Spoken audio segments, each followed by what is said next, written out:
우상호 의원을 모시겠습니다. 네, 반갑습니다.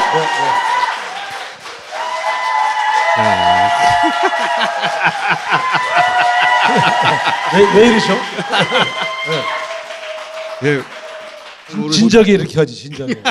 이제 와서 뭐. 이재명 후보 다음으로 인기가 급상승한 진짜? 분입니다. 다음에 나가야 되겠네? 감사합니다. 근데 문제가 뭐냐? 불출마야. 책임은 져야지, 뭐. 예. 본인이 뒤집을 수는 없죠. 비대위에서 끌고 오고 그러면 못 이기는 척 끌려가. 비대위에서 나를 끌고 갈 놈이 없어. 처음에 송영길 대표가 야, 총괄본부장으로 와라 그래서 제가 그랬어요. 야, 40일 남겨놓고 부르는 게 어딨냐. 이거 지면 나 서울시장 못 나가는데. 나오면 되지. 어디든. 뻔뻔하다니까. 최근에 우리 당선자께서 하루가 다르게 이제 많은 업적을 세우셔가지고 분위기가 계속 바뀌고 있잖아요. 당선자가 뭐 청와대 단 하루도 안 들어간다. 집무실 또 통일동에서 그냥 한다는 거 아니에요? 왜 그런 거야? 왜 그래? 집무를 볼 때만이라도 유리창문으로 거리 다니는 국민들 쳐다보면서 그렇게 대통령이 국정 운영하면 좋겠다. 이건 기본적으로 좋은 생각입니다. 좋은 취지를 살리는 방식은 잘 준비해서 좋은 장소를 잘 찾아가지고 적어도 시민들에게 불편을 주지 않으면서도 대통령이 시민들의 표정과 흐름을 판단할 수 있는 그런 어떤 접근성을 가지고 집무실을 정한다 그러면 좋겠어요. 근데 국방부는 아니에요. 우리가 군사 독재도 아니고 왜 국방부를 들어가요? 미국의 새로운 대통령이 백악관을 버리고 펜타곤으로 들어간다. 미친놈이지. 영어로 말하면 크레이지 보이지. 그것도 국방부는 나가라고 하고. 나가라고 할 수 있는데 취지는 소통하겠다는 거 아니에요? 국방부를 들어가면서 국민과 소통한다. 이거는 앞뒤가 안 맞죠. 여의도에서는 뭐라고 그래요? 의원들끼리는? 100% 풍수질이죠. 근데 공개적으로 이런 얘기하지 말자 이렇게 하는데. 공개적으로 얘기하죠. 뭐 왜냐면 아니 이런 국민의힘 거잖아요. 의원들한테 물어볼 거 아니에요. 왜 그러냐고. 국민의힘 도망다녀요, 도망다녀. 우리가 물어보면 몰라 그러고 도망가. 그 조감도 가지고 막 설명할 때 보니까 잔디밭도 보여주고 그거를 그러면 지금 있는 청와대에서는 못하나? 청와대 담을 허물고 강화문으로 나오기 어려우면 시민을 청와대로 끌고 오면 되잖아요. 거기다가 그렇게 많이 보이는 새창살을 얇게 쳐서 피서동을 증축하면 되지 뭐.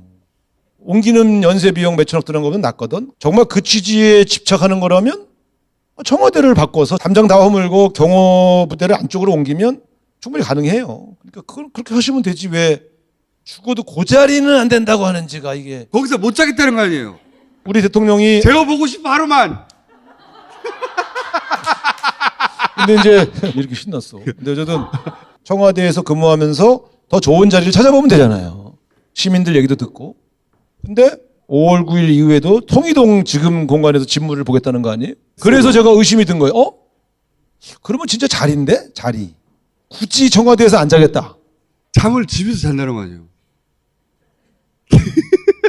아니 통일동에서 근무하고 거기 관저에 가서 자면 되거든 그냥 잠만 몇 달이라도 잠도 집에서 자야 돼.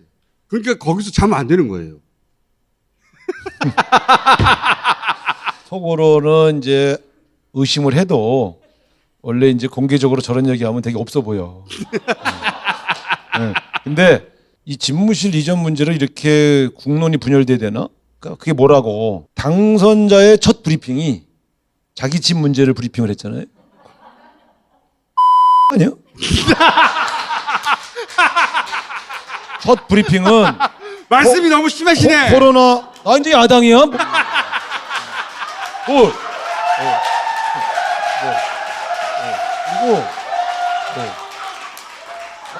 당선자의 첫 브리핑은 국가적 위기를 어떻게 극복할 건가로 해야죠. 그렇지 않습니까? 신구 권력이 만나서 코로나 위기를 어떻게 극복할 건지를 머리를 맞대고 의논하고 그다음에 이 피해를 보신 분들에게 우리가 어떻게 도와줄 거냐 이런 대통령을 보고 싶었지 자기 집을 어디다가 놓을 건걸 가지고 싸우는 나라가 어디 있어요. 정말 내가 어이가 없어가지고 근데 그걸 1시간씩 했잖아요. 그게 1시간 얘기할 내용이에요. 저 후과가 클 거예요. 대한민국 국민들이 바보입니까? 그런 전차로 이제 경기도는 기존의 후보가 이미 많았었고 서울은 후보를 못 구해서 걱정이었는데 예를 들어서 이재명, 이낙연, 우상호 이런 분들 대통령 후보로 나서서 0.7%로 지신 분이 지금 바로 다음 선거에 서울시장으로 나온다. 있을 수 없는 일입니다. 이낙연 혹은 우상호는 우상호는 좀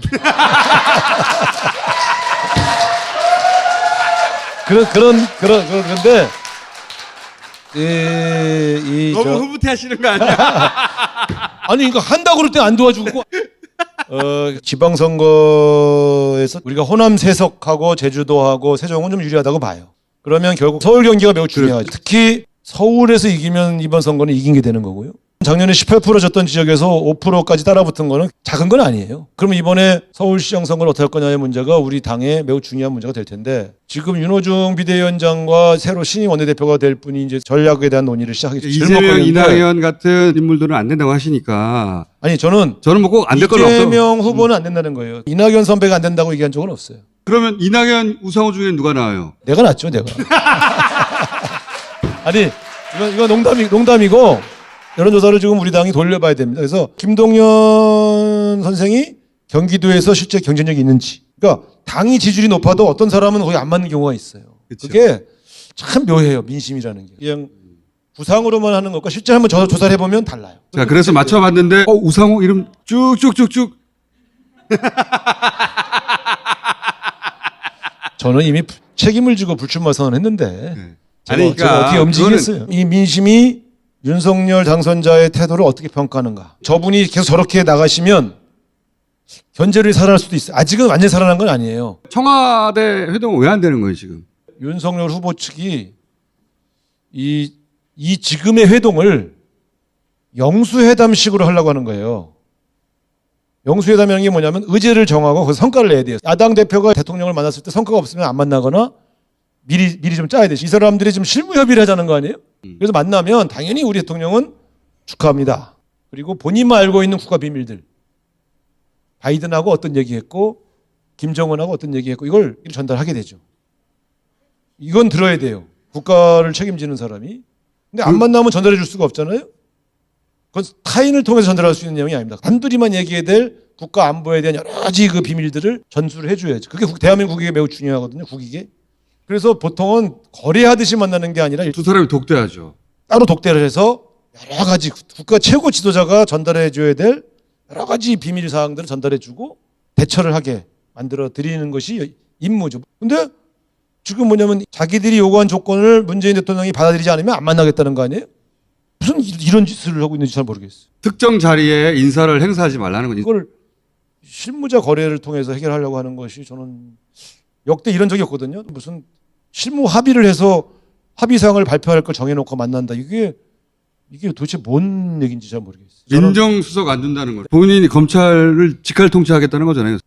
그렇죠. 대통령이 취임하면 거부권이라는 게 있거든요. 그 전에 검찰개혁 법안을 처리하겠다는 게 지금 신임 원내대표 나온 사람들 모두 일관된 얘기잖아요. 네네. 지금 나오시는 원내대표는 누구든 다 검찰개혁 언론개혁 하겠다는 아주 불태전의 이 의지는 있어요. 그걸 믿어야죠.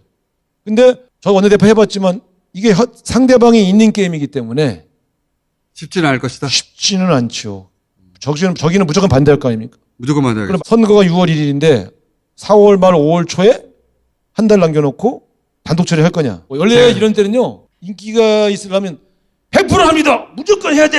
4월 초에 할게요. 막 이래야 인기가 좋은데 저는 지도부도 해봤고 중진이다 보니까 걱정되는 지점이 여러 가지가 보이는 거죠. 의지는 분명히 있습니다. 지방선거가 근데 끝나면 사정바람이 불 것이다. 당선자의 스타일이 그래요. 두 번째, 그때 판이 흔들리면 이 김한길 의원의 특기인 정경에 별 도모하지 아니, 않을까? 지금 저희가 좀 궁금한 게 이게 있어요. 지금 두 가지가 사라졌는데 하나는 이명박 사면이 사라졌잖아요. 두 번째 지금 말씀하신 그 합당 문제. 합당도 있고 또 새로운 윤석열 당을 창당한다. 아니 합당을 하려면 지방선거 전에 해야 되잖아요. 저쪽이 지금 지방선거 체제를 정비해야 되는데 그럼 합당을 해야 되잖아요.